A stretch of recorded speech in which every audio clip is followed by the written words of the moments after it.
In questo tutorial vediamo come configurare eSolar per poter inviare email.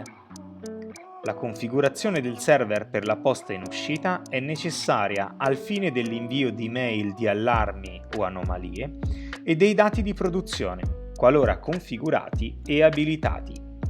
Se la configurazione è incompleta o non corretta, l'eSolar non sarà in grado di inviare email. Accedere ad eSolar come amministratore.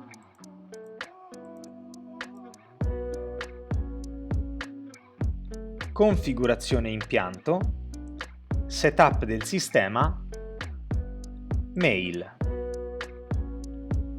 Compilare i campi secondo le seguenti specifiche. Indirizzo mittente è l'indirizzo email che comparirà sul campo da della mail inviata. Se l'indirizzo non ha un formato valido, le mail inviate potrebbero essere considerate spam. Nome emittente è il nome che comparirà sul campo da della mail inviata. Inserire quindi l'indirizzo del server SMTP per la posta in uscita.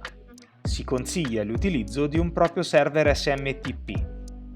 In questo esempio viene usato Libero, ovviamente è stato precedentemente creato un account email su libero.it. Inserire quindi username e password per autenticazione di accesso al server SMTP, quelli usati per la creazione dell'account su libero.it in questo esempio.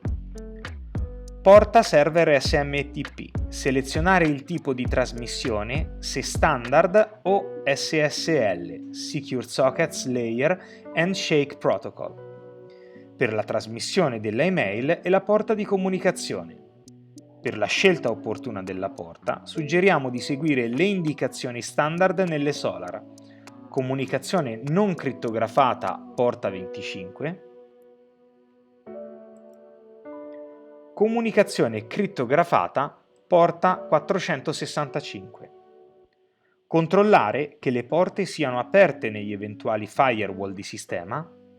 Premere quindi il tasto Salva impostazioni per memorizzare le impostazioni. Per verificare il corretto funzionamento, effettuare un test email, inserendo nel campo specifico uno o più indirizzi, separati da punto e virgola. È possibile, dalla sezione in fondo, visualizzare il log delle email inviate.